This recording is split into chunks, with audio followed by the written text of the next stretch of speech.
The budget outcome for the past year was a deficit of $10.3 billion.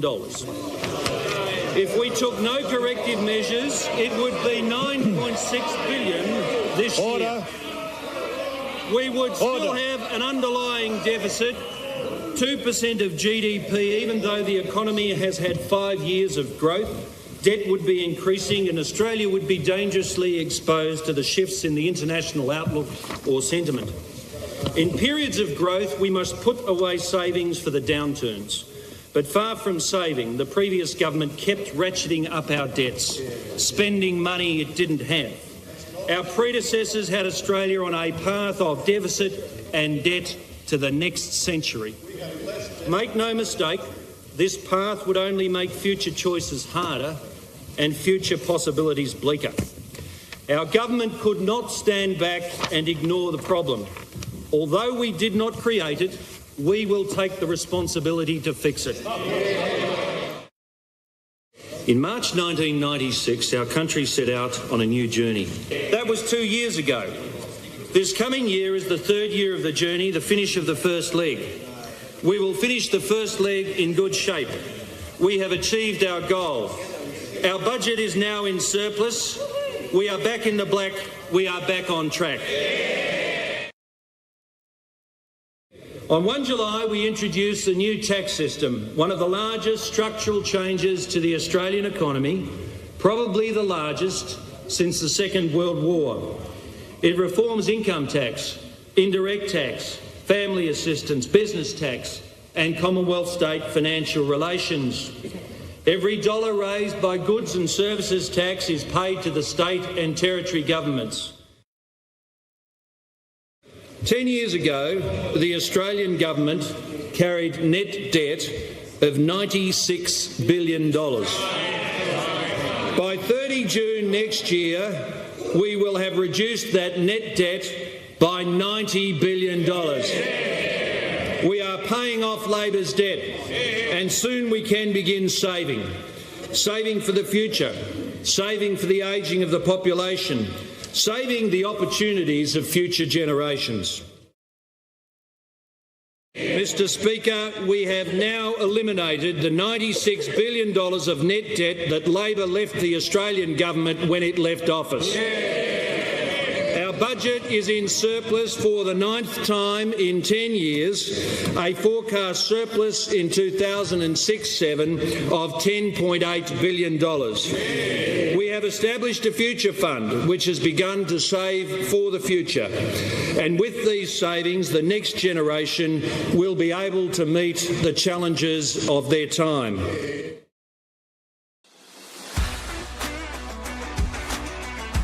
Commanding the Narrative podcast, which I believe is the #1 podcast in the entire universe. If you could go through life in the Liberal Party without being expelled, you should be ashamed of yourself. We will decide who comes to this country and the circumstances in which they come. Socialists don't like ordinary people choosing, or they might not choose socialism. 120 years ago, our country had the world's highest per capita income. What the hell happened? The answer is Mike, because I want to do you slowly. I want to do you slowly. Ah! We're coming for you, globalist! Ah! Coming for you!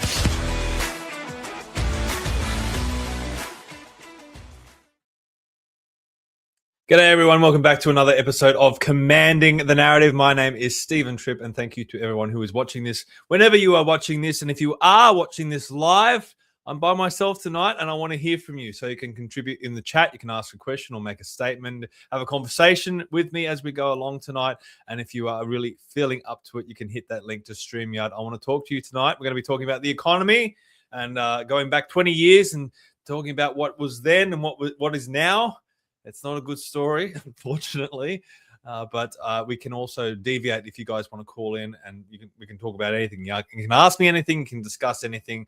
But if you are feeling up to it and feeling game, then hit that link and to StreamYard and let's have a conversation. But it's a cold and wet and weary night here in Sydney. So what better thing to do than to talk about politics and to talk about the economy? And it's interesting, looking back at those clips of Peter Costello during his time as Treasurer, and to think that it was 2006 when they finally paid off the $96 billion of debt left behind by Labor, left behind by the Bob Hawke and Paul Keating governments. It took them that long to pay it off, and to think that they were out of office only a year later.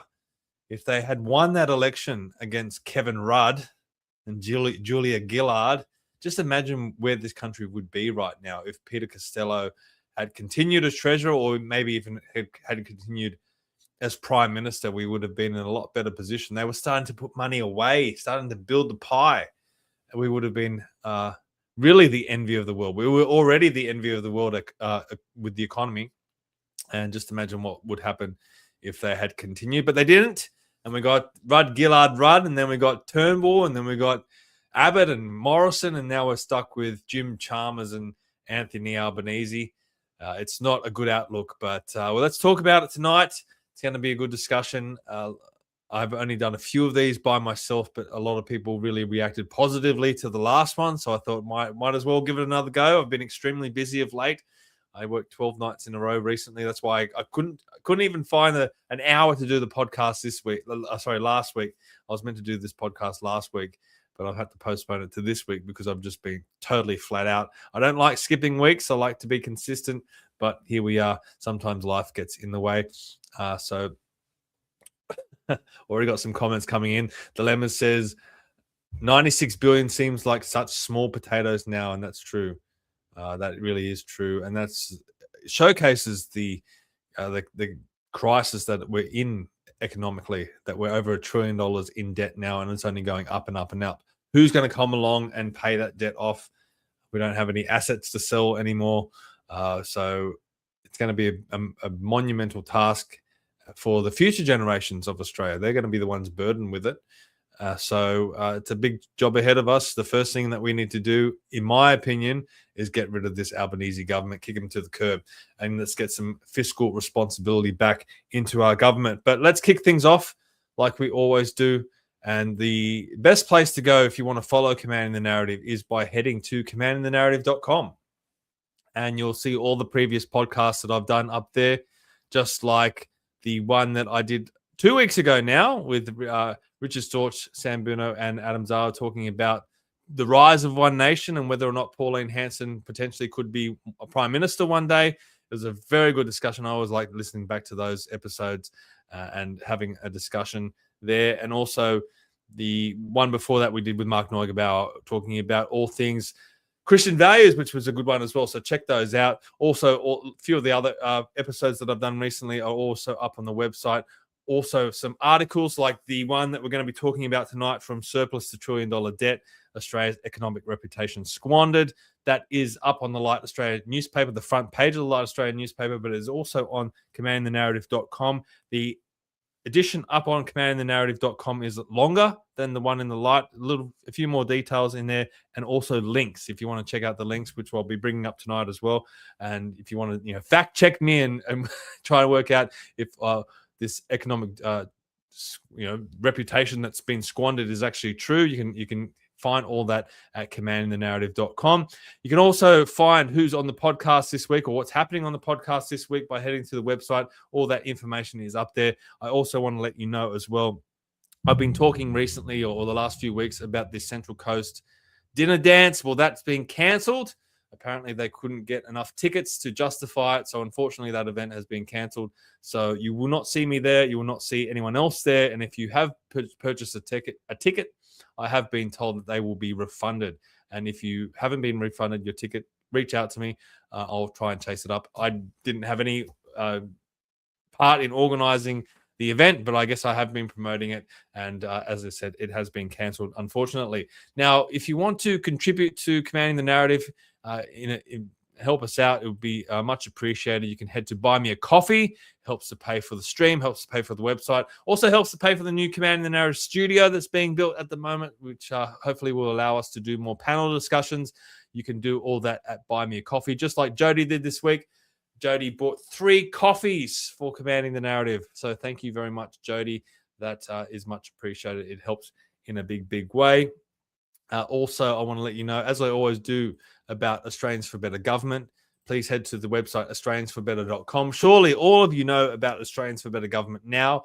If you've been following this podcast, if you haven't, head to australiansforbetter.com. That's the website, and you'll find all our proposals up there. You'll find everything that we're about. And also, if you scroll down to the bottom of the page, we've just launched a merch store. So you can get your own ABG t-shirts, hats, cups, and even pins. I like these pins here. You can get a set of 5 pins.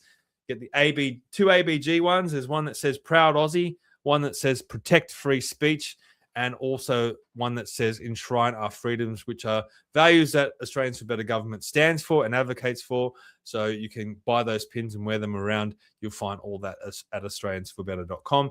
And lastly, I do want to promote the Light Australian newspaper. As I said, this article is on their front page that I'm going to be talking about tonight. As I said, it's also on Commanding the Narrative, and we're going to be delving into the Commanding the Narrative version tonight because it's a little bit longer. The Light only has a word limit of 400 words, so that's why that one's a little bit more condensed. But you can read that article at the Light Australia as well. You can distribute it if you want to sign up to be a distributor. It's only about 15 cents a copy, so 100 copies wouldn't be breaking the bank. Even 1,000 copies wouldn't be breaking the bank. If you want to share it around your area, do some letterboxing or take it down to your local newspaper, news agent outlet, or wherever you might want to put it on bus stops or whatever people do these days with the Light. You can find all that there. All right, so let's get into it. Well, we won't get into it straight away because we've got a caller already. He's jumped the gun. We haven't even started the discussion, but let's bring him on. Hello, Lord. Stephen. How you going, mate? You called in early. Well, this is an interesting podcast, looking at the last 20 years. How do you know? We haven't even started. Well, I think the introduction spoke for itself, didn't it? I hope so. Well, I look at the regard that the people had for the government 20 years ago and what they've got now, and I couldn't imagine a starker contrast. Yeah. You know, I can't see that anyone with half a brain takes this government seriously. They say one thing, they do another. You know, they've got no idea what, you know, who they are, what they want, where they're going, or where they'll end up. And just got no idea at all. Mate, you've been ropeable about the budget, haven't you? I mean, you expressed that on the podcast 2 weeks ago. Have you calmed down at all? Well, yeah, because they walked back from destroying testamentary trusts, which would have impacted me personally a lot. You know, with my disabled daughter. Well, I think that's the problem. I think the actions of government now are really starting to catch up to the Australian people, and it is starting to impact their lives. I mean, we've had it so good in this country for so long. Now it's not like that anymore, and it's really starting to hurt. And I'm walking into shops now, and even the people working there are talking about how expensive things are and how much cheaper I would have got things only 2 years ago. So even that, I mean, that's, if you're in business, and you would know this, Richard, of you know, from being in business, you want to talk about how low your costs are, not about how expensive they are. But inflation's out of control. The cost of living crisis is well, you know, underway. People are starting to feel the pinch. Yeah, but it's also people's emotional response to that. Like you were just saying then, that businesses are always trying to cut their costs and contain their costs and diminish their costs. Well, it's like you're swimming against the tide the whole time, but when the tide's taking you out to sea, it's a whole different ballgame. And it's you know, or if it's like being in a rugby scrum and getting pushed backwards and not being able to anchor. So that's people's emotional experience of living in these times. And the prospect of things getting better is just not there. There's much more prospect of them getting worse. Yeah, well, that's what I said. There's no one coming to save us. There's no Peter Costello or John Howard like we had 20 years ago or more, back in 1996, where they came in and they turned the ship around. I don't see that. And Paul Keating. You know, it's like they were generational politicians. We haven't got anyone like that now, as you say. Look, I don't have big faith in Angus Taylor, obviously, by just me making that statement. But Barnaby Joyce has come out and said that he is interested in being shadow treasurer. and maybe potentially treasurer one day. I mean, he does have a economics degree and was an accountant and all that sort of stuff. Do you think he's got the measure to be a good treasurer? I mean, he wasn't so good in government when it came to net zero. He didn't push back against that as well as some people might have liked. What is your opinion of Barnaby as a potential treasurer?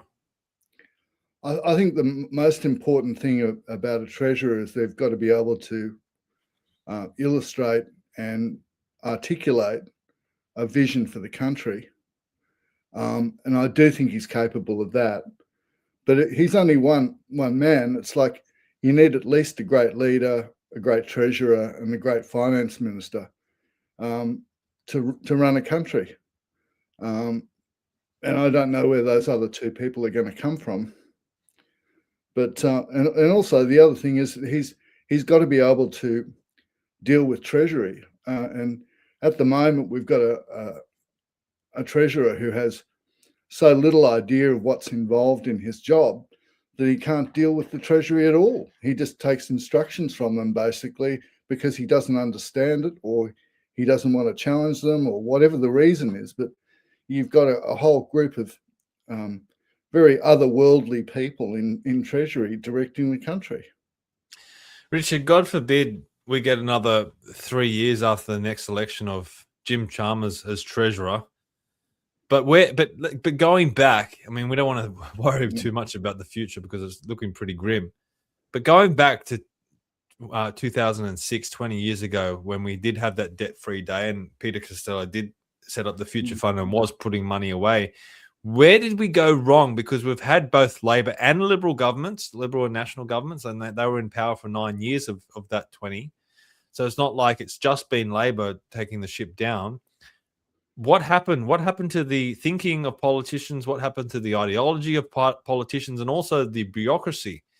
How did we go from putting money in the bank to now being over $1 trillion of debt? Well, I think you've got to lay a lot of that at the feet of Kevin Rudd, who got to power by promising everything to everyone unconditionally. And the country had become very relaxed under a very competent government, not a perfect government, but a competent one.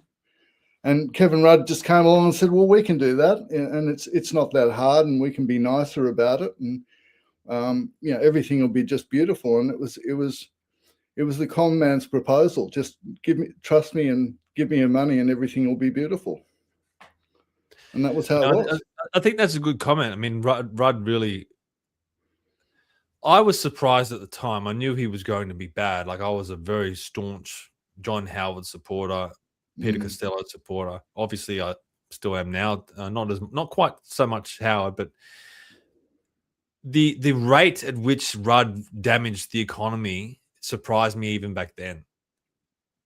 I was hoping that we had a few years up our sleeve before they really did some damage, but within a year, he really started showing signs that he was turning the ship around and we were going right down the wrong direction. It hasn't really stopped since. There hasn't been anyone that's really tried to put any effort into fixing things. The difference was that the country was so strong then, whereas our current Prime Minister has managed to do infinitely more damage and long-lasting damage over a shorter period of time because the country was already weakened.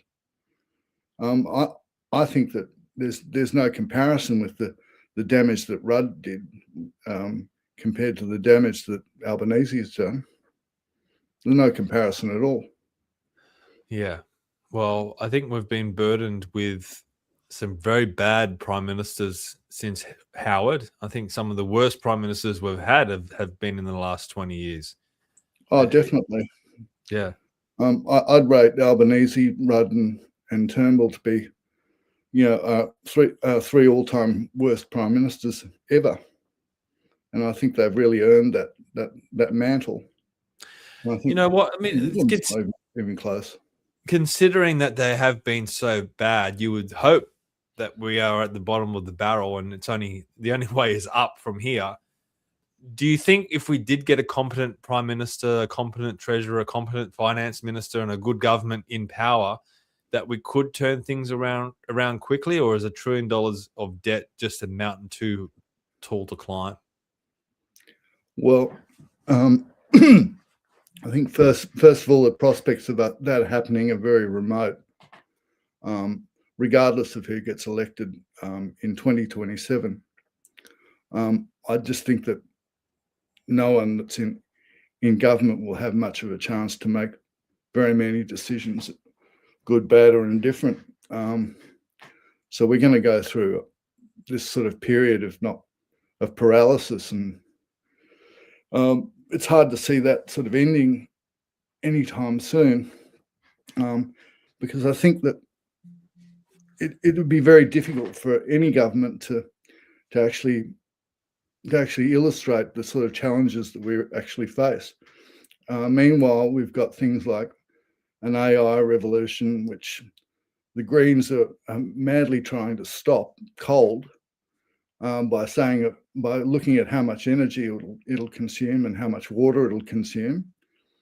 And we could easily be left on the sidelines while the rest of the world marches into the 21st century, and we get stuck in the last century because a group of people like the Greens just say, no, it's all too terrifying, we're not going to do anything. And meanwhile, our whole energy system's falling apart as well. See, that's the problem, Richard. We always look at things in the present and where we are at the moment. We can't see what the impact of what's happening now will be on the future. But I think when we look back in 20, 30, 40 years' time, a lot of us are going to say, well, why did we allow this to happen? Because what they're doing now is going to impact future generations so dramatically. And Albanese talks about intergenerational theft, and Jim Chalmers talks about intergenerational theft, but that's what they're doing. They're stealing the future away from the future generations. Yes, but they can't even help misrepresenting that in itself anyway, which is extraordinary. It's like there is no plan. I mean, the Labor government's plan is the same as it's always been, which is not to have a plan. They have no idea where they want to take us other than net zero, which is already a proven failure. But if you look at something like Snowy 2.0, that's already failed, and they refuse to accept it. And this whole business of the budget just shows how they have no idea what their failures are, and they keep on trying to find distractions away from actually dealing with anything. That they're patting themselves on the back like crazy for dealing with the intergenerational unfairness of the CGT and negative gearing. And all that is just the fulfillment of a promise to the left of the party that they were going to do this, come hell or high water. Well, great. They've kept their promise to the left of the party and broken it to everybody else in the country. There you go. Are you surprised with the polls that there haven't been more baseball bats out for the government, or are they just falling for the Labor messaging that always happens when they do anything? I think the full horror of it has not hit the general public. At the moment, there's just noise about the budget and all its consequences. Chris Smith said something really clever. He said that, one morning after the budget was usually as much dialogue as there was. And it's been, 6 weeks, and the government's managed to get some distractions going, but it really hasn't worked that well. They're in big trouble. And I think when the public actually lose faith, stop listening, and the government becomes the subject of ridicule that it is and it should be, then the polls will follow that. At the moment, I think the government hasn't yet completely destroyed its own legitimacy. I think people are still hoping that things will work out and things will be nice. And I think maybe 2 more interest rate rises might sort of focus the mind a bit. Oh, hell yeah, mate. That's what's coming this year. We've got a comment here from Jeffrey, and Jeffrey's commenting from Central Java, so hopefully he's enjoying things over there.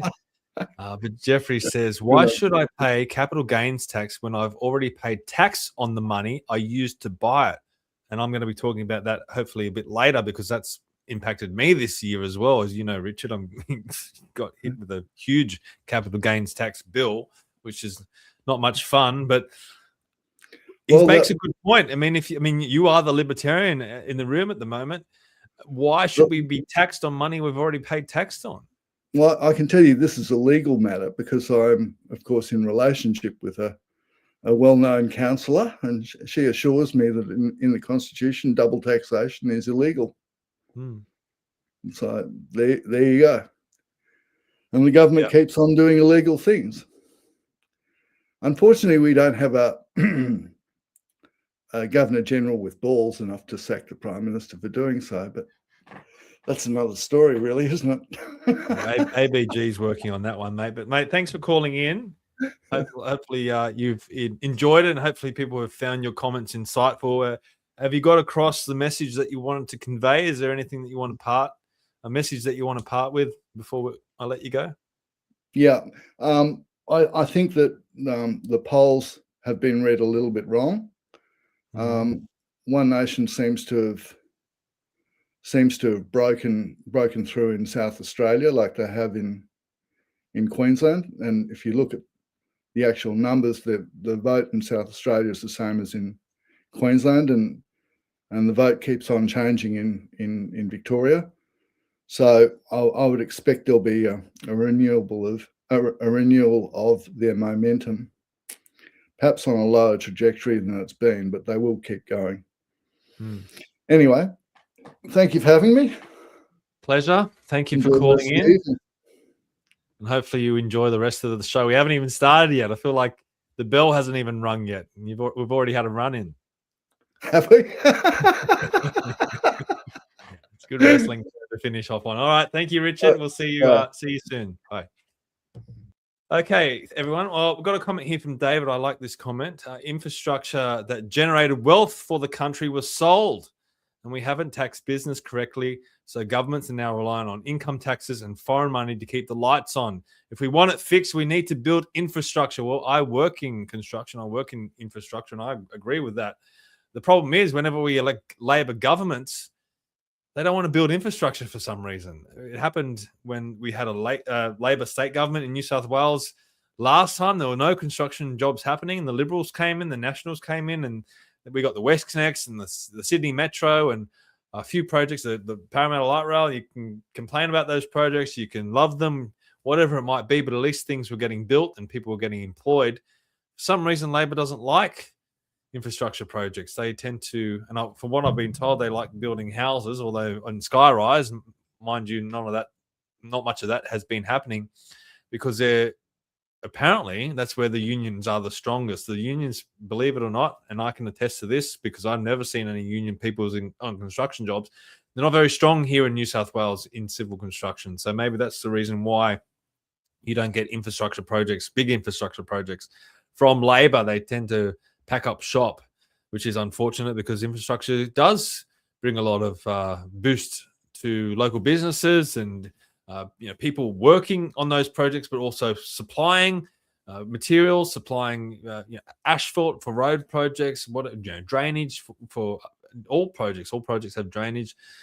There's plenty of things that go into infrastructure projects. A lot of people work directly on them, and they also work indirectly on them. So they do boost the economy. They mean more tax revenue is coming back into the government coffers. So it's not like they're just taking that money to spend on infrastructure and throwing it into a black hole. They do get some of it back through taxes, and you get a shiny new piece of infrastructure, a new road or a hospital or a rail network out of it. So it does contribute in more ways than one, but for some reason, Labor don't like them and they don't do them. Got a few more comments before I get into the podcast. It feels like I haven't even started yet and we're only half an hour in. Jeffrey says the ALP are intentionally trashing our economy. I agree with that. The money doled out in the global financial crisis was wasted on foreign consumer goods. Yeah, remember the $900 checks from Kevin Rudd? I'm sure people weren't spending that on Australian-made items. They were buying laptops. I bought a laptop, I'm pretty sure. So, maybe TVs that were made in China or Korea or Japan. Jeffrey also says it should have been an opportunity for infrastructure. So I think a lot of people understand that. And they agree with that. So great comments coming in already. Now, as I said, I've wrote this article that was front page of the Light Australian newspaper. You may have read it already. If you've got a copy of the Light, you can also head to commandingthenarrative.com and read that version there. It's a little bit longer, as I said, and it's also got the links for evidence. So I'm going to get into it.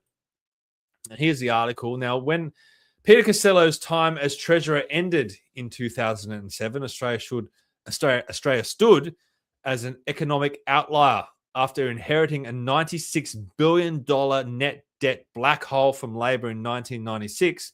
The Howard-Costello government delivered 10 surpluses from 12 budgets through relentless fiscal discipline. I mean, this is one of the things that really stood out for me when I was hearing from Peter Costello being interviewed by Peter Credlin recently, and I'm going to be playing a lot of those clips in a moment. I've forgotten about how we had continuous budget surpluses in this country. We've grown accustomed to budget debt and deficit in this country, but we've forgotten our way. And Peter Costello showed us the way. Showed us, 10 surpluses in 12 budgets. It was incredible, and it was the reason why we were the envy of the world. And we need to get back to that mentality. Now, line-by-line expenditure reviews forced ministers to justify every dollar as if it was their own, which Costello recently recalled as an enormous effort in this interview that I'm going to be playing shortly. Now, speaking of which, I might play it for you now because Costello talks about this, and I think it's worth listening to Costello because he's almost like a beacon of wisdom because I don't hear anyone talking about this like this anymore. So let's hear from Peter Costello, who was the treasurer at the time. Look, there was a rigor about it. It's not your money. It's taxpayers' money. There are needy people, and let's make sure that the money goes to the needy people. But gee, let's not waste a dollar here, just like you would be with your own finances. And I sat through. Now, can you imagine Jim Chalmers going, it's taxpayers' money. We have to save it. We have to go line by line through the budget to try and get as many savings as we can because we can't be squandering this money. You can imagine Albanese saying that. It's taxpayers' money. Can you imagine Albanese doing that? I can't imagine it. And it's sad. It really is sad that that we've got people in charge of our economy that are like that. Because it is our money. It is taxpayers' money. We get up every single morning and drag ourselves off to work when we would much rather stay home and be on the beach, or be with our friends or be with our family, raising our kids. But instead, we have to struggle and drag ourselves to work. A lot of us are working more than 40 hours a week. Some of us, as I said, I just worked 12 nights in a row. We are really sacrificing our time with our family, time with our friends, but also our youth. We sacrifice a lot of our youth to work, and the government thinks that they're entitled to that money through taxes. It's disgusting, and it's disgusting that they want to spend more and more of that money on stupid things. I mean, to think about where we were in 2006, debt-free, to now over $1 trillion in debt. You would think that you could point to a few things and say, well, yeah, we are $1 trillion in debt, but at least we've got that bit of infrastructure. We've got that hospital over there. We've got that school. When there's not too many things that we can point to apart from maybe the NBN that is useless anyway when you compare it to other internet services from around the world. Private enterprise should have built that, by the way, not the government. So we don't have a lot to show for a lot of that money that's been squandered, and that is one of the biggest travesties of all. Now, the article goes on to say net Commonwealth debt was eliminated by April 2006, saving over $8 billion a year in interest payments. The Future Fund was seeded for future liability. So again, Costello set up the Future Fund and he was starting to bank money. He was starting to put money away. Productivity surged. I mean, that's not, can you imagine? Like, it doesn't happen anymore. Productivity's in the dirt. But productivity in this country was surging. Inflation remained low, and Australia earned global admiration as a model of prudent economic management. 2 decades later, the contrast is stark and sobering. Federal gross debt has surged past $1 trillion, with net debt now around 35% to 43% of GDP. And I want to bring up this article published by the Institute of Public Affairs, which was written by Adam Crichton. And it says total Australian government debt smashes past $1.6 trillion. So you might be scratching your head and saying, well, Stephen just said $1 trillion. Adam Crichton saying $1.6 trillion. Well, this article goes on to say, today the Australian Bureau of Statistics released its new government finance statistics report with the reference period the financial year ending June 2025. It reveals that total public sector debt, including all 3 levels of government, reached $1.62 trillion in 2025. So that's the difference. They're not just including federal debt, but also state and local government debt. So you got to take that into consideration as well. Not just the federal government in debt, all our state governments are also in debt. And that was a 13% increase from the previous year and a 37% increase since 2020. Now, this article from Adam Crichton goes on to say the ABS government finance statistics for the total public sector debt takes into account not just gross federal government debt, but also state, territory, and local government debt, as I just said. It not only takes into account the general government component of public sector debt, but also debt from the rest of the public sector, collectively labelled as debt securities in the government finance statistics balance sheet for the entirety of the public sector at all 3 levels of government. So, very good article. You can see in this chart here, that's the total public sector debt securities, which was supplied by the Australian Bureau of Statistics. You can see that line just going up and up and up. There's been no accountability. There was a flat line there, but no dips.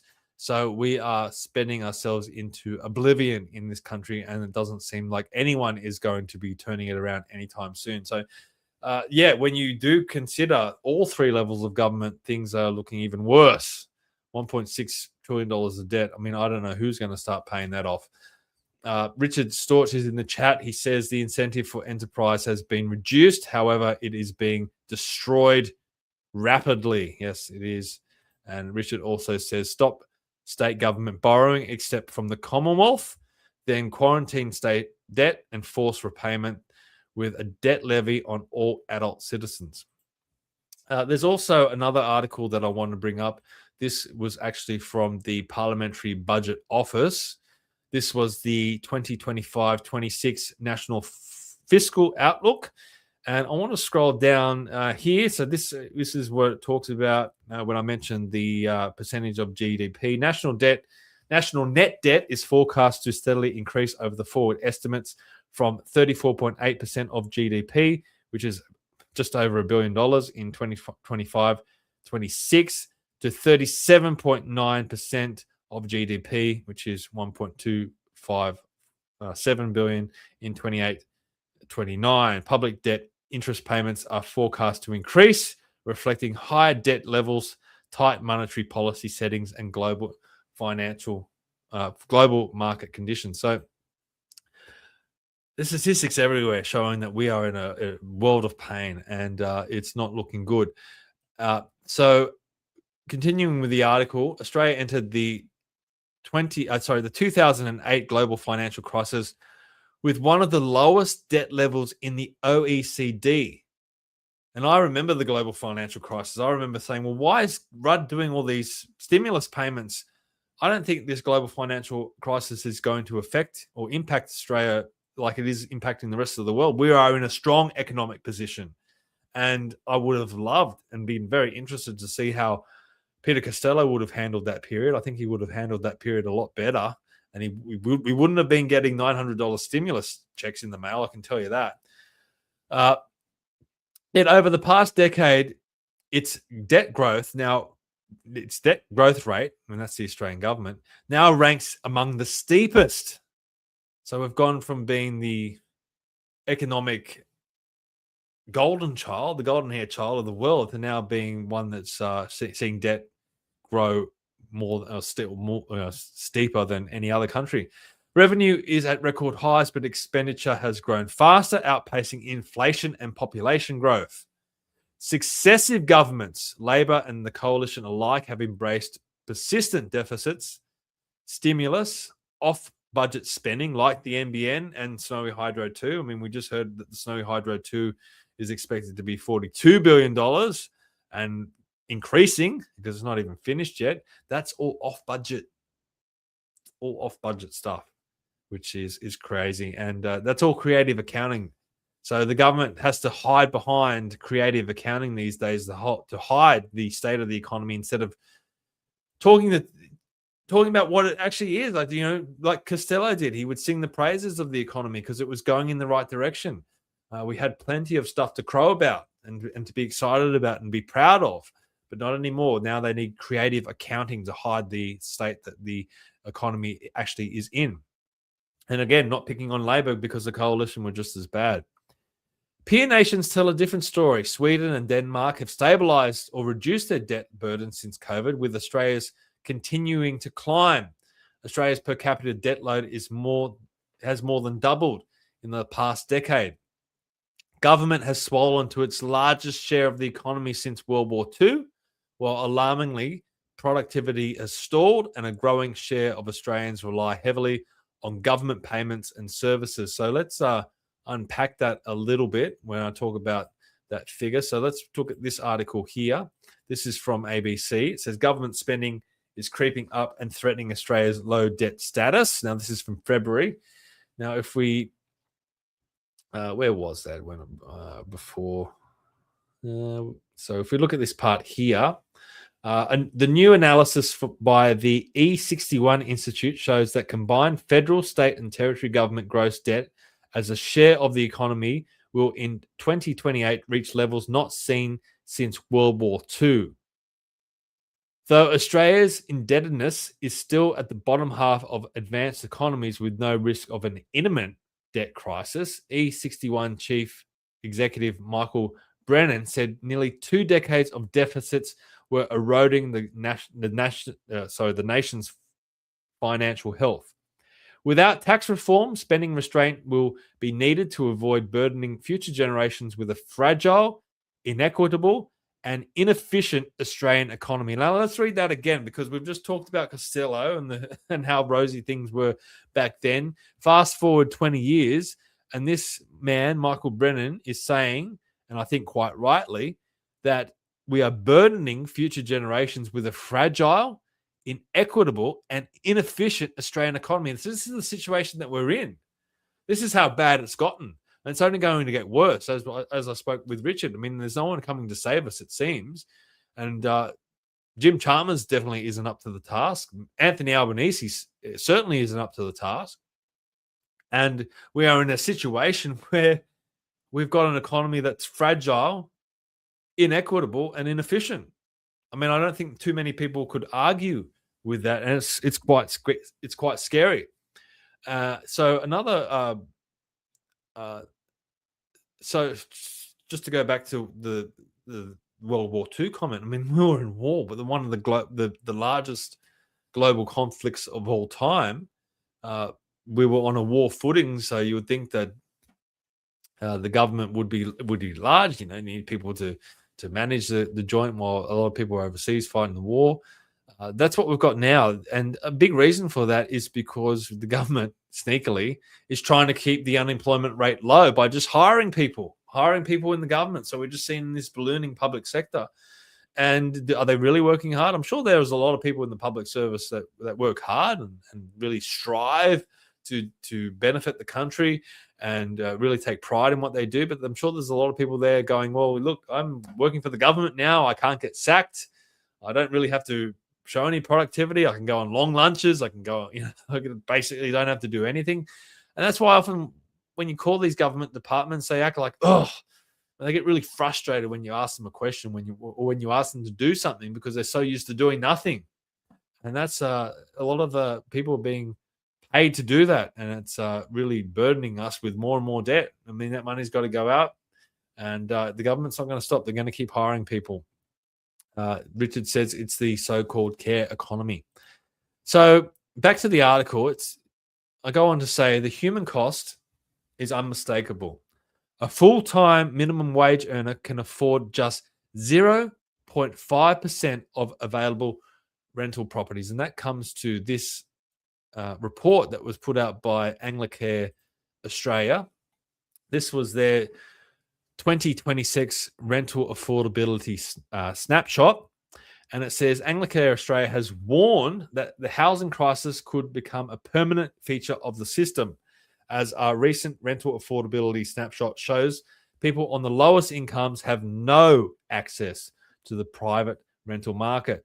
The snapshot surveyed nearly 49,000 rental listings across Australia and found that just one rental, so it's just one rental out of 49,000 nationwide, was affordable for a person on job seeker. 0 rentals were affordable for a person on youth allowance.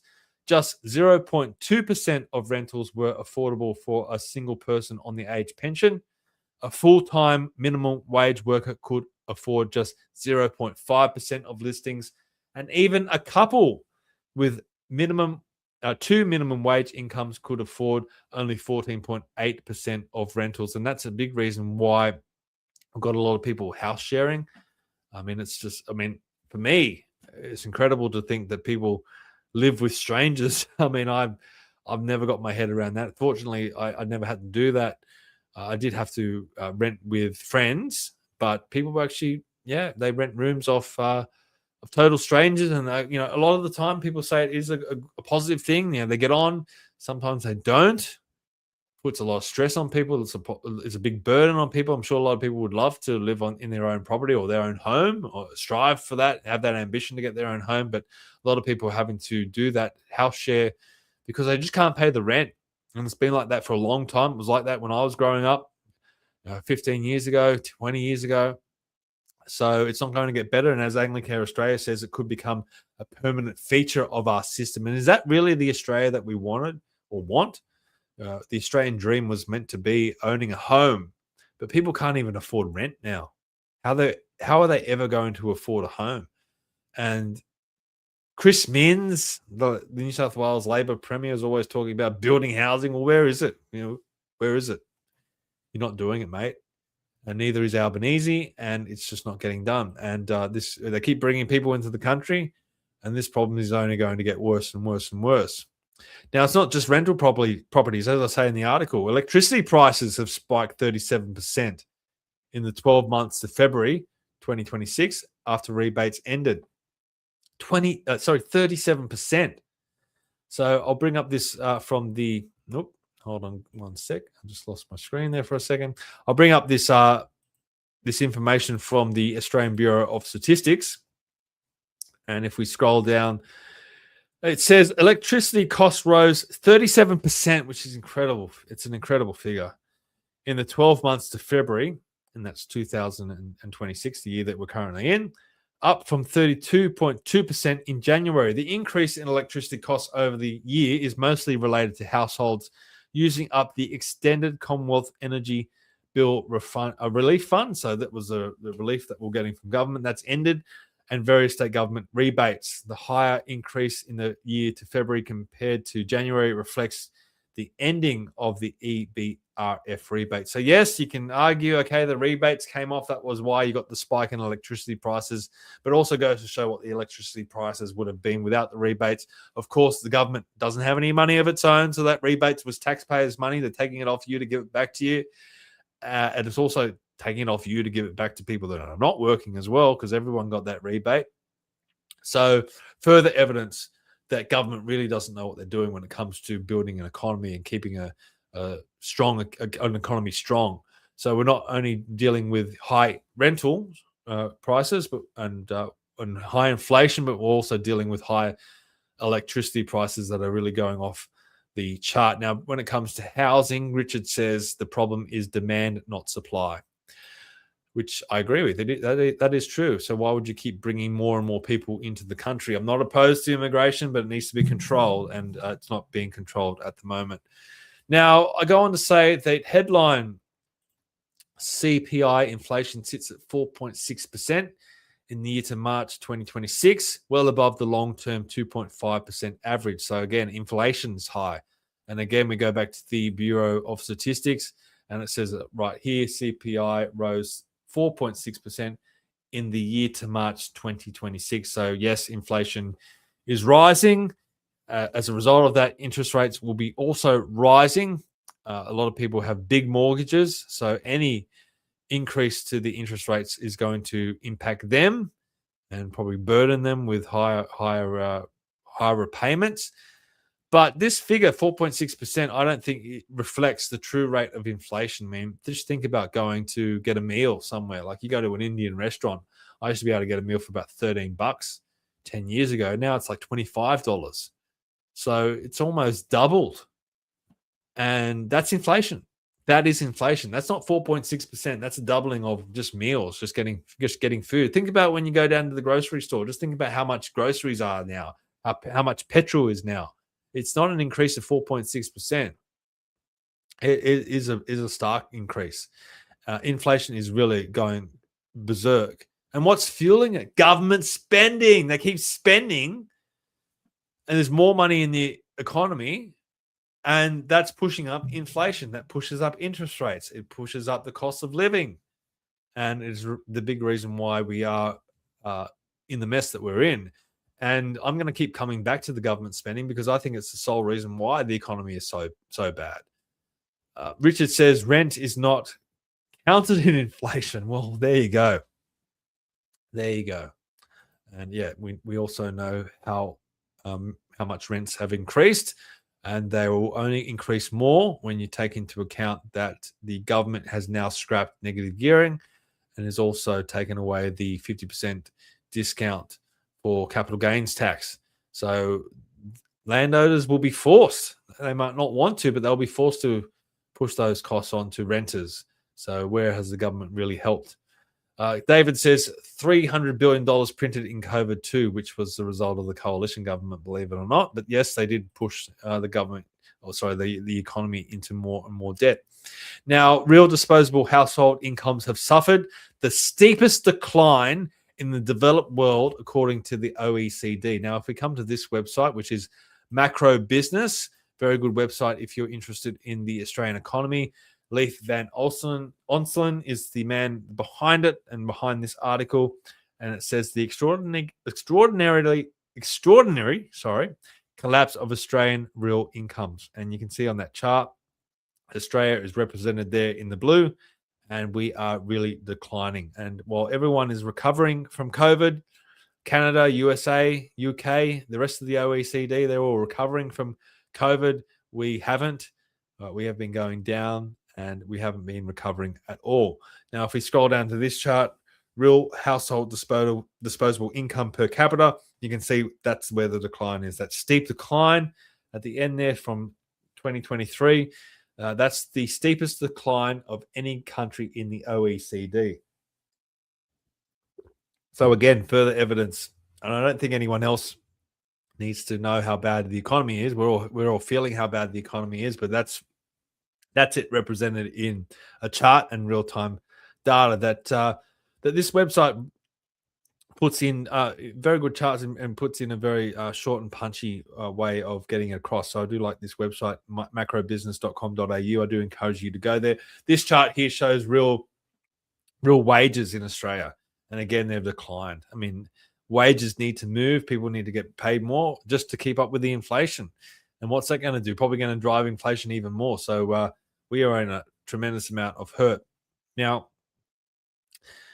continuing with the article, young Australians face a far worse position than their parents did, burdened by debt that demands higher taxes. Now, Peter Costello, in this interview with Peter Costello, says it's heartbreaking. Costello said that when asked about Australia's current financial predicament. He said, to have worked so hard and to have got Australia into such a good condition, we were strong. We were admired around the world. Australia stood out. And he said, I hope this would be a gift to future Australian generations. Meanwhile, the Albanese government is contemplating new taxes Well, they're not contemplating. They've brought them in. They're removing the discount on capital gains tax and removing negative gearing. So let's go back to Peter Costello. And he was talking about young Australians and how they would be burdened with all of this debt and also the situation with the economy. Young Australians are in a significantly worse position today because of this debt. Now, I hear the current government talk about intergenerational equity, which they think means higher taxes.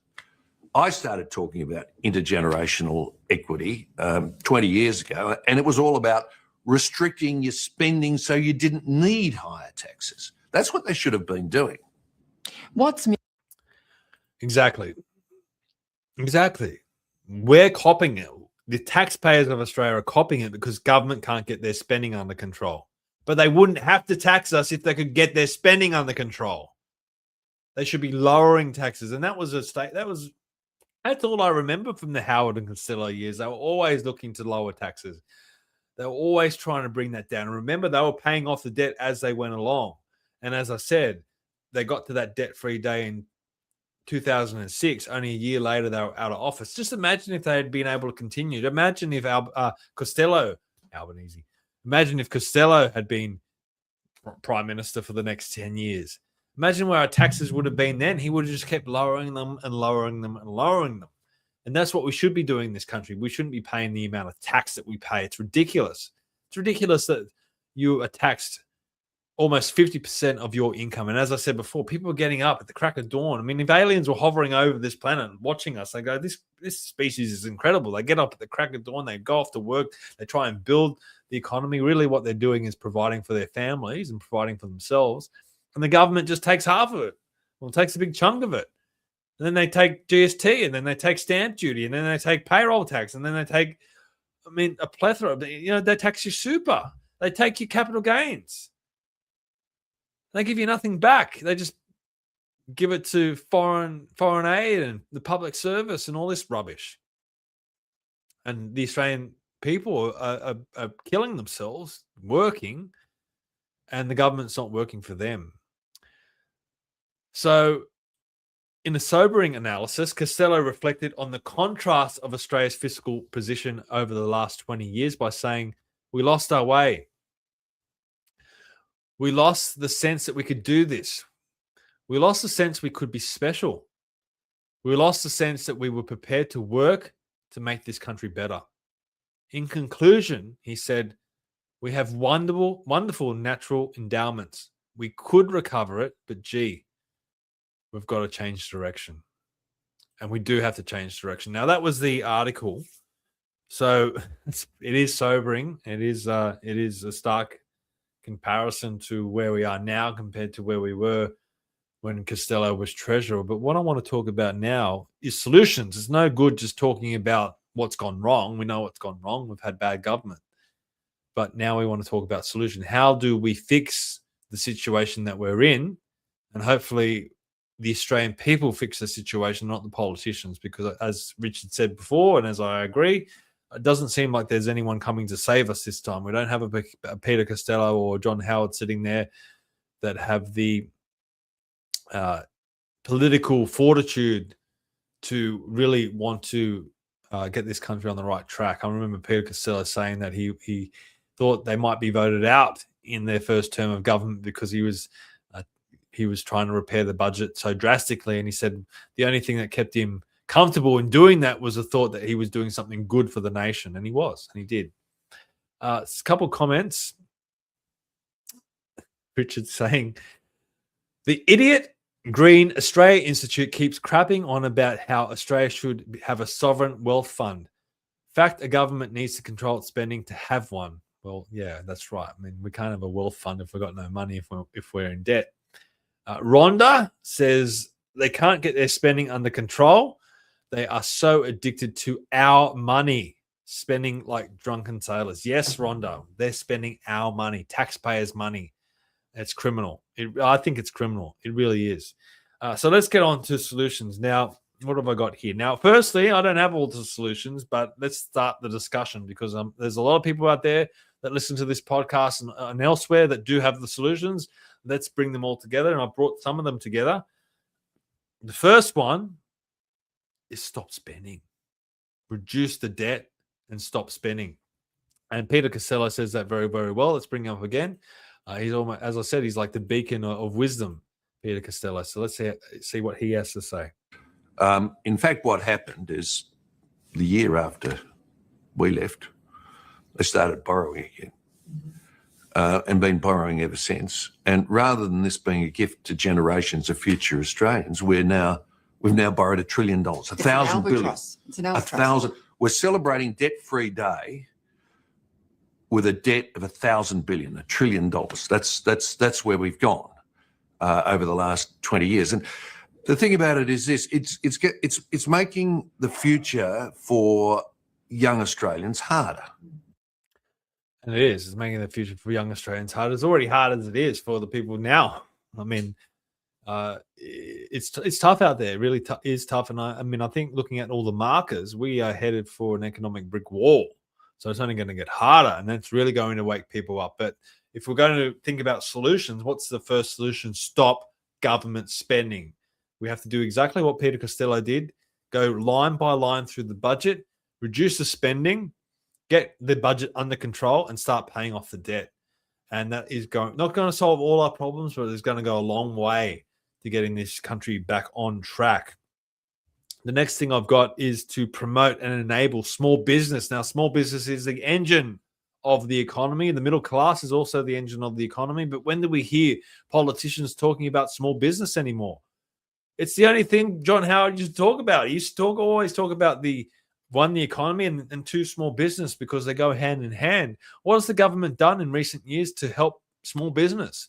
I was talking to a small business owner just the other day. I said, what has the government done for you in recent years? And they just looked at me and they go, well, there's nothing. There's nothing. You can include the coalition in that. I'm not just picking on Labor. Like, Labor's no good, but the coalition weren't either. So we need to promote small business. At the same time, we need to cut the bureaucracy. Now, there's a lot of consultants getting paid by government. If we were to promote incentives for people to start their own small business, you could say to those bureaucrats, mate, you're out of a job, but you can start your own business if you want to consult to the government, and then you set up your own consulting firm.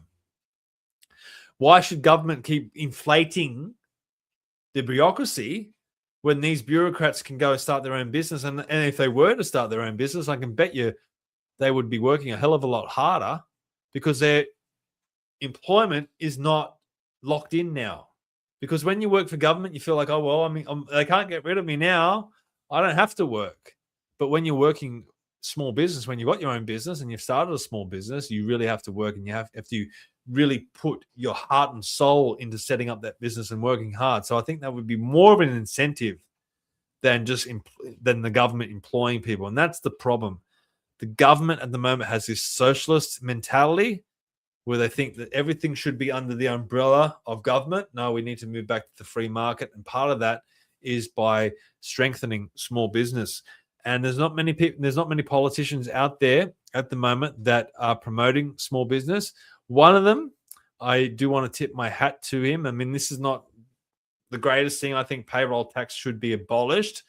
But Tim James, who's the member for Willoughby here in New South Wales in the state parliament, he's the shadow minister for small business, and he has just made this announcement of what the Liberals will do if they are elected to the next term of government.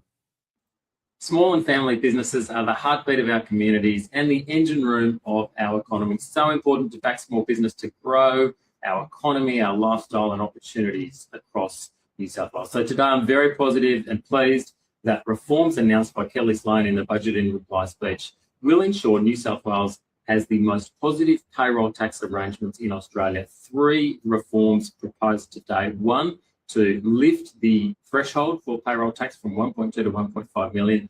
2, to reduce the rate, particularly for smaller businesses. And 3, to get rid of bracket creep in payroll tax to index the threshold. So very positive reform measures with respect to payroll tax. Every business in New South Wales that pays it will pay less. Many businesses will no longer need to pay it. It's a really positive reform, something I've been calling for a long time. So well done to Kelly and the team today on payroll tax reform for New South Wales. Great. let's tip the hat to Tim James. I mean, hopefully we can get him back on the show soon. He has been on the show before. Any reduction in tax is welcome. As I said, though, we should be abolishing payroll tax. Why should a business be taxed to employ someone? It makes completely no sense. The only sense that it makes is that the government gets more money to spend on stupid things. But again, they're dipping in to everything that we do. We want to start a business. We want to go out and employ someone, and the government wants their hands on that. They want to take payroll tax. It makes no sense. It's a socialist mentality. Again, we need to move past that. We need to move far beyond that. And we need to that's one of the taxes that I strongly advocate abolishing is payroll tax. It makes no sense at all. And surely the government can find that money elsewhere or just reduce their spending and do away. No, don't worry about that money. Rhonda is in the chat again. Rhonda says, sorry, Stephen, but the Liberals are dinosaurs.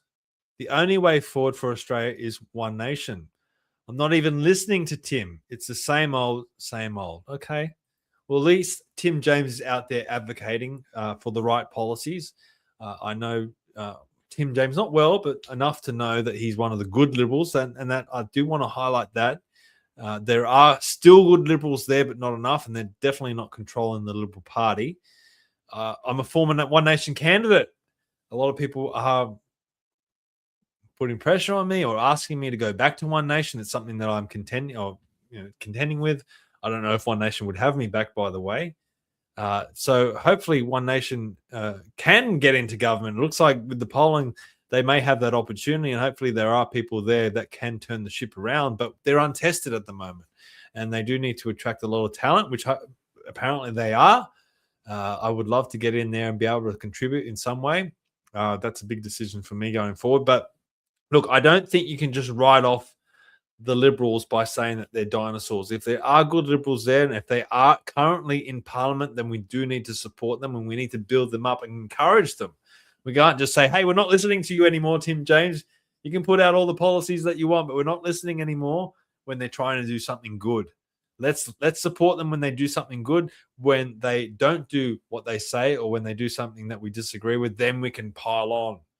But let's not just discount them because of the sins of other Liberals, because there's a hell of a lot of Liberals, a lot of moderates out there that have steered the party in the wrong direction, but there are good Liberals that are trying to steer it back. They're not having a lot of success, but let's pat Tim James and people like that on the back when they at least try to do something good. That's at least my opinion. Now, what's something that we can do next? Just reduce income tax. I mean, why some people paying half their income in tax? I mean, the Greens always talk about taxing the rich, taxing the billionaires. And I remember doing a candidate forum down in Whitlam during the 2025 federal election. I said to the Greens candidate, I mean, that's great. I mean, tax the billionaires more, but how are you going to do that? And you go on the Greens website and it says, we've got a plan to tax the billionaires. How do you tax billionaires? I mean, billionaires are not sitting there in an office earning a 9-to-5 paycheck. It just doesn't work like that. What they're really saying when they're saying tax the rich, they're saying tax the middle class. And you shouldn't. I mean, you need to be building the middle class up. As I said, small business is the engine room of the economy, but so is the middle class. And we should be encouraging the middle class because we want to encourage the middle class to own homes. We want to encourage the middle class to have families, and we want to encourage people that are not in the middle class to have that aspirational drive to get into the middle class. And it's easy. I mean, not easy, but it's achievable. My family certainly weren't middle class when we started out. My family were living in a one-bedroom unit when I was young. My brother and I, my two parents, all crammed into the same bedroom. That's where we came from. But my father worked hard. My mother studied hard and worked hard. And we were blessed to live in conditions where we had the Howard and Costello government. And through hard work and perseverance and saving, we were able to get out of those conditions. But a lot of people are in those conditions now, and they do have that aspiration to advance themselves, to work hard, and we should be encouraging that. And a way of encouraging that is to is to reduce tax and encourage reward for effort. And that's something, again, Peter Costello talks about. I'm not going to talk for him. Let's hear from Costello when it comes to reducing tax. Since I left government, the tax take has been going up about 1% per annum per person. We're collecting more tax than ever before, but spending's been going up about 2% per annum per person. So spending's just outstripping tax, and that's why the government now says, "Oh, we need higher taxes." Yeah, you wouldn't need higher taxes if you'd kept your spending under control. You wouldn't need them, but they couldn't, and they didn't. And the increase in the size of government is really strangling business at the moment. Again, spending's outpacing even tax. So what is government going to do? Well, they're going to tax us even more. Instead of reducing the spending, and as I said, if we're looking at solutions, the number one solution is to stop government spending, but they're not going to. They're going to continue spending, so get set for more and more taxes. They were talking recently about taxing unrealized gains, which is even worse than some communist nightmare, in my opinion. Got a comment from Graham. Hello, Graham. Good to see you. Graham says, I spent the majority of my working life in small business. Graham goes on to say, I would not recommend anyone do that today, which is really a sad comment. It's unfortunate that Graham feels that way, but it's probably true. Graham says, both Labor and the Liberals have crushed small business. They have preferred to pander to the socialists. I think that's very, very true. And Graham goes on to say, Australia was once the land of opportunity. Those days are now long gone. And isn't that sad? That is very sad. Graham says a budget that overspends is not a budget at all. Well, that's a good comment, actually. Imagine if you were doing a budget in your house and you were every week in deficit. Again, he makes a good comment. It's not a budget. But you wouldn't be able to sustain that. There's no way that this country is going to be able to sustain the level of debt that we are in and the deficits that we continue to bring forward. I mean, you think that these treasurers would be smart enough to say, well, we can't keep doing this. We have to get spending under control. So the next thing I want to talk about, I've talked about reducing income tax. But what about tax on super contributions? Now, if you want to put money to your super in a lump sum, you get taxed on that. Why? You've been this money that's already been taxed. So you're double dipping, as Richard said. That shouldn't be allowed. I mean, why are we doing that? I mean, if people want to do, if people, I mean, that's the whole reason for super. And I mean, you got to credit Paul Keating for bringing in super. I mean, it's created a lot of wealth. I don't think that they're going to allow people to walk around with the amount of money that they're saying that they're going to have. I mean, they're saying that people like myself are going to have $2 million when we retire in super. Some people are going to have $3 million or $5 million or $10 million. The government's not going to let people retire all at the same time and have $2 million in their pockets from super. It's just not going to happen, at least in my opinion. But if people do want to save for their retirement, if they've got some money saved away and they say, okay, well, let's put some money to super, they get taxed on it, but they've already been taxed on it by earning. But they get taxed everywhere. I mean, if they want to save that money, put it into the bank and get interest on it, they get taxed on that. Why? It's already been taxed. The government just wants their hand in everything, and we just allow it. We just go along. The government's going to increase taxes. Oh well, we've got to pay our taxes, I suppose. Even accountants say this. I talk to the accountants. I'm like, is there any way of minimizing tax? And they go, well, you got to pay your tax. Why? Well, the government's just wasting it. And I think people are starting to wake up to that. At least my accountant is. I mean, she's starting to say that more and more. They weren't in the beginning, but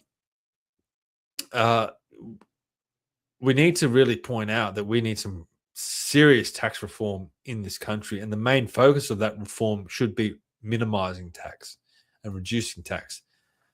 Richard says super is being rorted by Labor and the unions. Well, if that's true, it's only going to get worse because, as I said, they're not going to let people walk around with $2 million in their pocket. It's just not going to happen. Capital gains tax. I mean, again, why are we paying capital gains tax? Why are we getting taxed on money that's already being taxed? Now, if you work hard, if you put some money away and you are able to purchase an investment property, first thing you do is you pay stamp duty. So again, the government dipping into everything that you do. And the stamp duty is incredible. Like, property prices are so high now that some people are paying almost $100,000 in stamp duty when they purchase a house. I mean, what does the government do with that money? And this is state governments. But what do they do with that money? Why do we allow that? So you get taxed on the money from work, you save it, you get taxed on the savings, and then you get taxed for buying investment property through stamp duty. You get taxed on the rents that you get. You have to pay interest. And then at the end of it, if you have to sell or want to sell, some people have to sell, you have to pay capital gains tax. So you have to pay capital gains tax on an investment that you might have lost money through interest repayments and stamp duty or whatever. Or, because rents are high, but they're not a tremendous amount of money for landlords when you compare it to the interest that they're paying. And Strata's ridiculous. Strata is out of control at the moment. One of my properties that I have, I've calculated that Strata's taking every quarter a month's worth of rent. So every 3 months, Strata takes 1 month of rent. So where's the incentive for people to buy investment properties? And the whole reason why they brought negative gearing in the beginning was to promote people buying investment properties to build up the housing market, to encourage private enterprise to build housing, then to sell that to investors to provide housing for people. Government can't provide housing for everyone. The Greens want to talk about public housing. Labor want to talk about public housing, but they don't build it. So it doesn't exist. It's not there. Yeah, it's great if it's there, but they can't build it fast enough. And they don't, and then the government can't do anything, really. Anything government touches goes to SHIT. So the whole idea of negative gearing was to get the private market to build properties. Meriden put up high-rise and then sell it to private investors. So they're supplying housing for renters. And negative gearing was meant to be an incentive for people to do that. Well, they've just removed negative gearing. They've removed the capital gains tax discount. So people are not going to invest in investment properties anymore. Why would you? I mean, you're just going to get creamed out of it. It's ridiculous. And the capital gains tax should be abolished, in my opinion. If it was up to me, I'd get rid of it.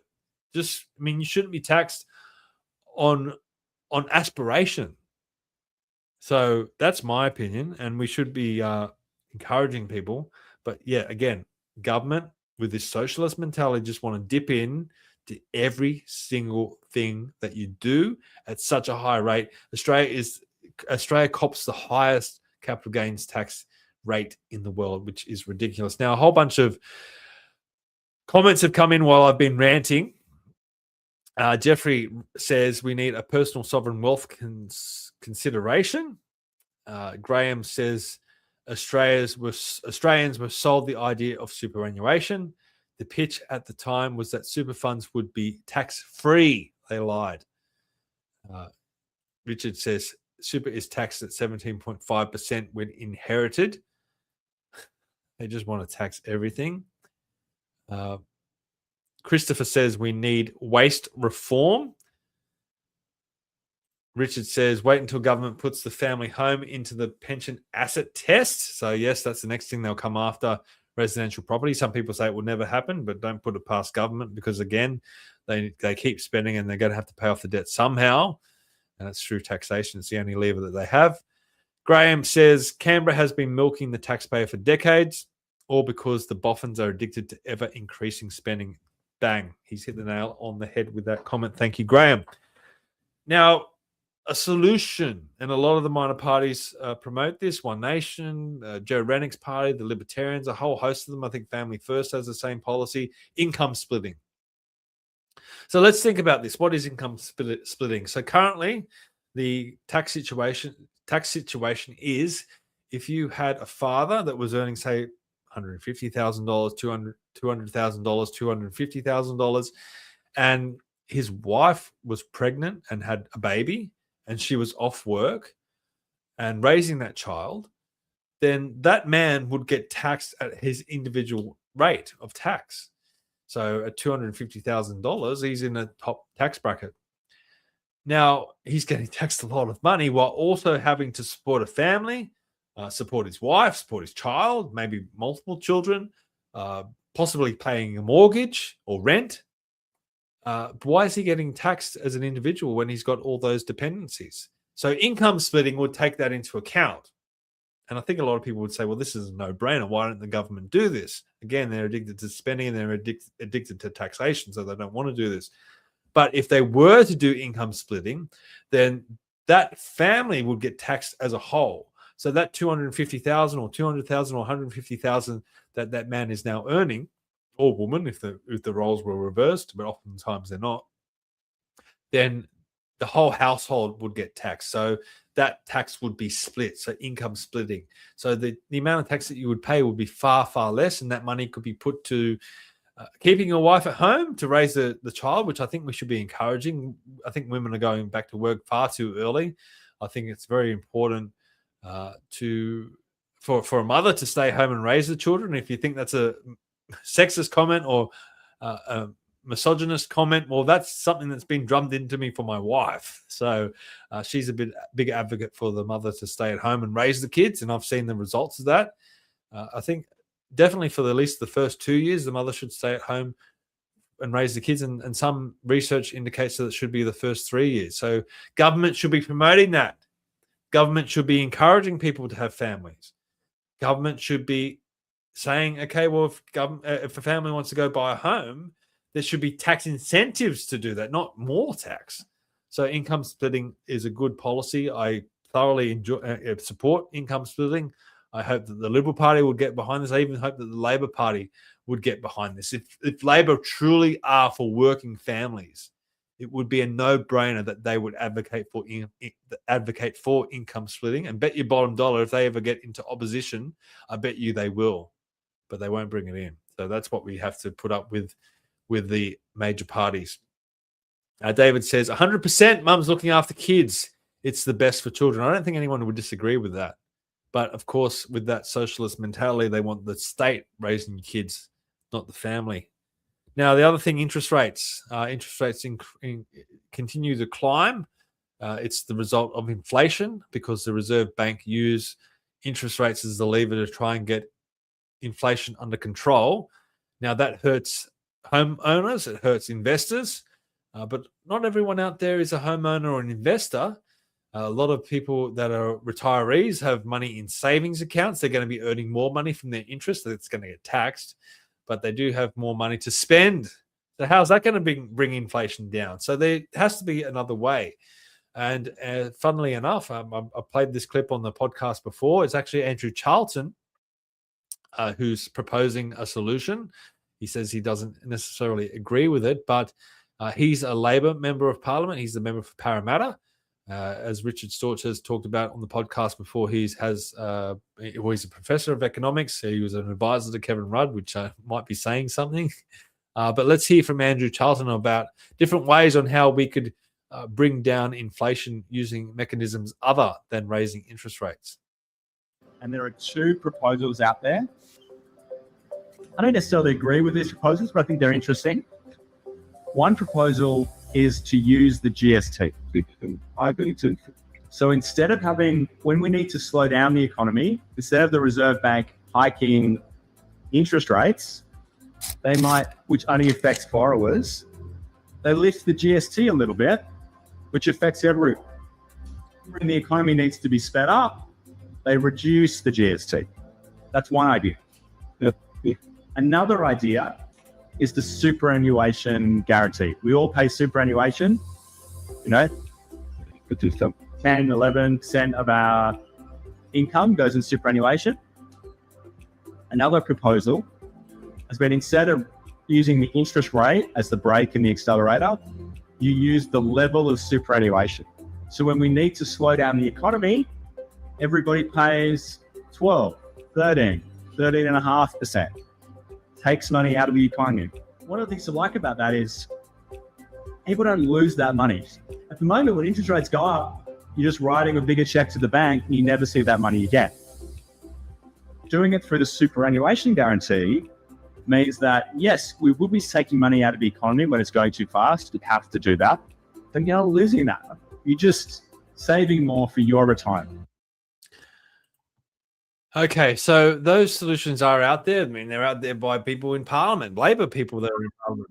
I don't know what's going on there. I mean, there are solutions. There are things that we can look at, and I lean more towards the GST option more than the superannuation option, but it would be an interesting lever. I mean, I do agree with taxing spending more than taxing income and taxing aspiration. And I pose the question to all of you. Would you rather be taxed on the money you earn or the money that you spend? People buying boats and luxury items, TVs. I mean, the idea of keeping inflation low, if you do have high inflation, you need to put pressure on spending. And people would have to consider the rate of the GST if they were going to spend money in times when inflation was high, and they would have to make that decision themselves. If they wanted to, if they were happy paying the extra GST, then so be it. They could go out and spend, but if not, they would have to save that money and not spend it. And I think that's a far better system than the system that we have now that taxes aspiration, it taxes hard work. There's no incentive for people to go out and get a second job because it's taxed so highly. If people want to get ahead, there's no incentives. There's no advantage for them to do so. They're just held back by government all the time. So I favour taxing spending more than aspiration, and I think that's an interesting proposal that Andrew Charlton is putting forward. Now, it's probably never going to happen because people are so terrified of the GST and meddling with the GST. But you have to take into account what he's saying. He's saying that the GST would be increased when inflation is high, but it would be decreased when you want to speed up the economy. So there would be times when the GST is higher than what it is now at 10%, but there will also be times that it would be lower. Now, we need to have that as adult conversations. If that would be a better solution, then we need to look at it. Now, implementing it might be hard. If you want to adjust the GST rate all the time, that might be an extra burden on small business. We would have to look at that, but maybe AI could step in to take on that responsibility. That's something that we would have to look at. But using interest rates as a lever to get inflation under control just is not working. It only burdens people that are homeowners, and then the people that we should be supporting, because generally they're the people with families. And yeah, if we have to tax something, and I'm got that libertarian mindset where I don't believe in taxes really. I mean, I'd like to keep taxes as low as possible, but if we do have to tax something, then I would much prefer to tax spending, as I said, than actually taxing your wages and your income.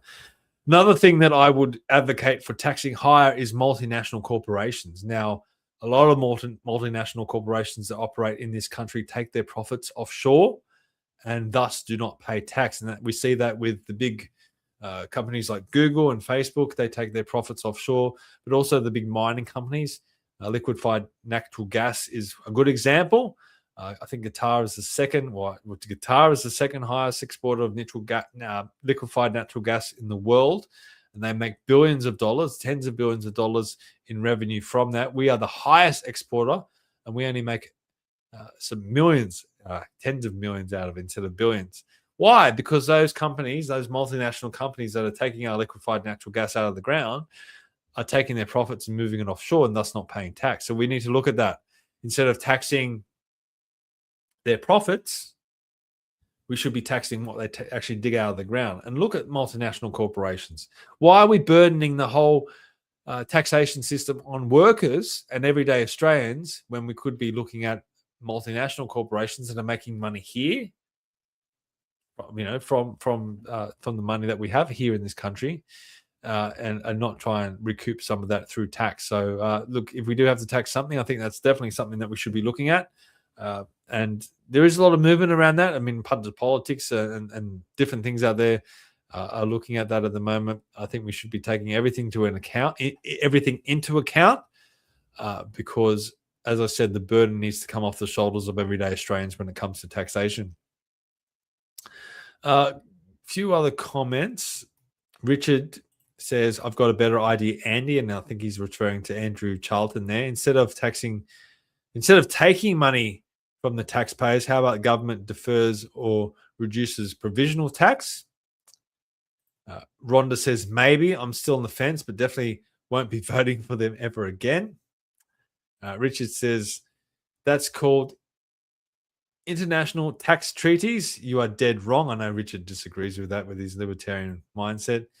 He says, if you want more taxes from multinational, you will have to be much smarter than that. Well, then, great. Let's have that discussion. As I said, I don't have all the solutions, but let's start the discussion. If there's something better out there, Richard, then let's put it forward. Let's propose it. I'm open to all ideas and solutions, but because we definitely need them at the moment. We can't continue with Jim Chalmers just taxing everything, because we're going to get to a situation in this country where they do introduce taxes on unrealized gains and more taxation on your super and different things like that. Now, lastly, and other people might have solutions out there, but this is the last thing that I've got. We need to change our mentality in this country, and that includes journalists, and that includes the media. And I want to play this last clip. This was a clip that I wanted to play on the podcast 2 weeks ago.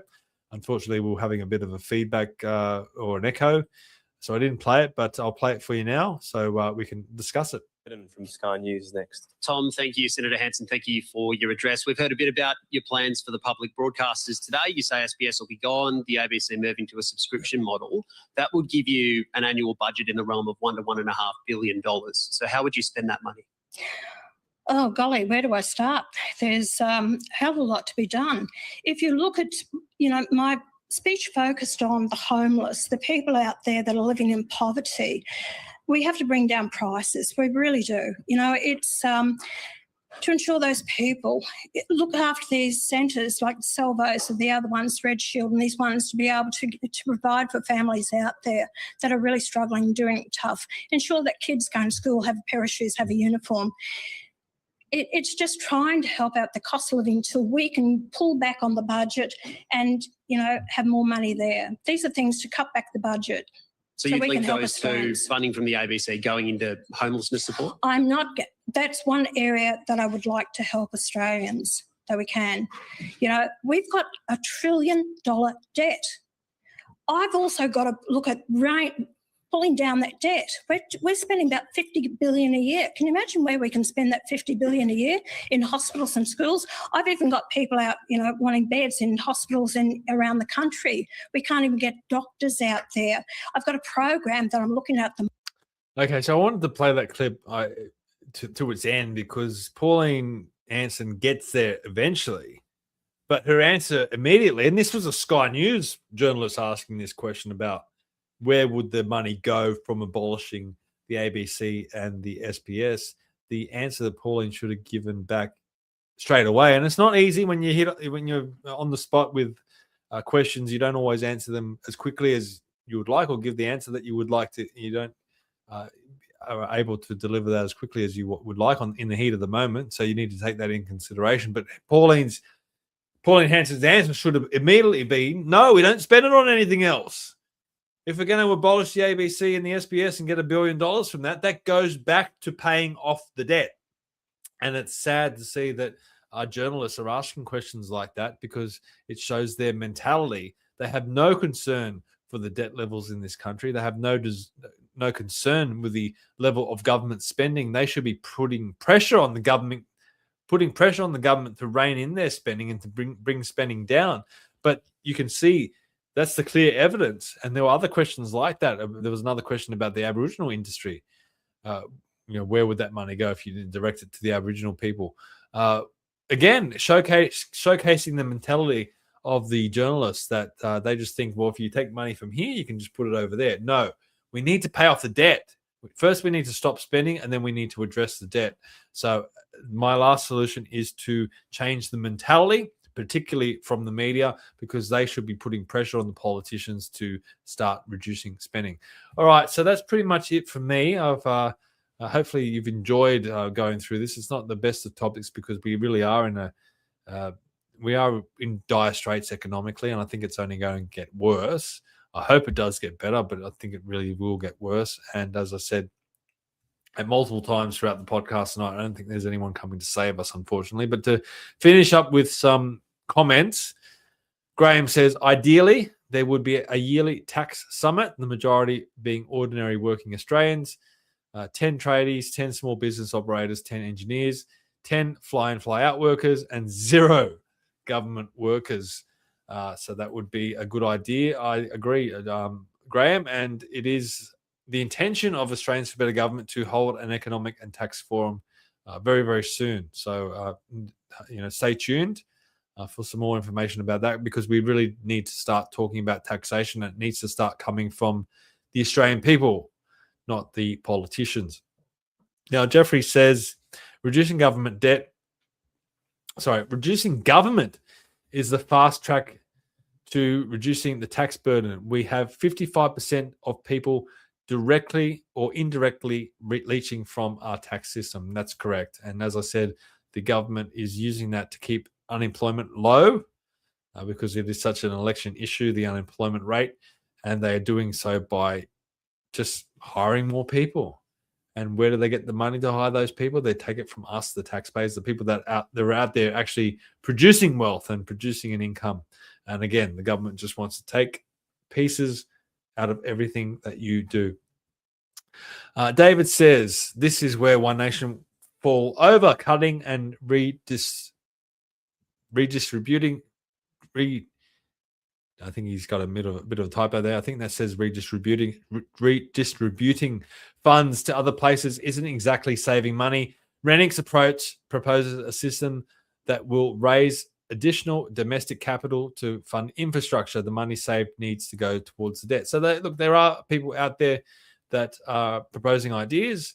Some people think they've got the ideas better than others. I mean, Joe Rennick's, from all accounts, very, very intelligent, specifically when it comes to economic policy. And yeah, sure, that's someone that we should be listening to. He talks about when he was in government, he was relentlessly talking to the treasurer and people of the cabinet, trying to convince them to steer the ship in a different direction and proposing solutions to the economic situation. Maybe we do need to start listening to people like Joe Rennick because he's a smart guy and he does propose a lot of solutions. That's what we need. We need people like Rennick. I don't know where he's going to get elected. That's going to be interesting in the coming years, but hopefully someone that does get elected at least hires him as an advisor or something, because we do need that, as I said, mentality to change when we move away from government spending and higher taxes to lower government spending, lower debt, and reducing tax. Graham says we need to encourage and build a stronger workforce via reduced taxation. This needs to be number one priority. I agree. Agree completely. All right, guys. I hope you've enjoyed it. I hope you've got something to gain from tonight's discussion. It was all a little bit doom and gloom. The solution is going to be tough. It's going to require a lot of fiscal discipline. As I've said, I don't know who's going to be coming along to enforce that fiscal discipline. But we might be in a situation where it's the only way out of the mess that we're in. It is the only way out of the mess that we're in. But I think the taxes are going to be high for a lot longer, and the government spending is going to increase. And it's going to happen for the next few years, at least while Labor's still in power. So we need to look at who's in power, who's been in power, and who potentially could come in and resurrect the economy in this country, because it's not looking good. It's not looking good in any way at all. Graham says, great topic, Stephen. Thank you, Graham, for sticking with us. Thank you all for watching. And hopefully we can do more of these in the future where we do deep dives. As I said in the beginning, this article that I talked about tonight was published by the Light Australia newspaper on their front page. So please support the Light Australia newspaper by going to their website, thelightaustral.com.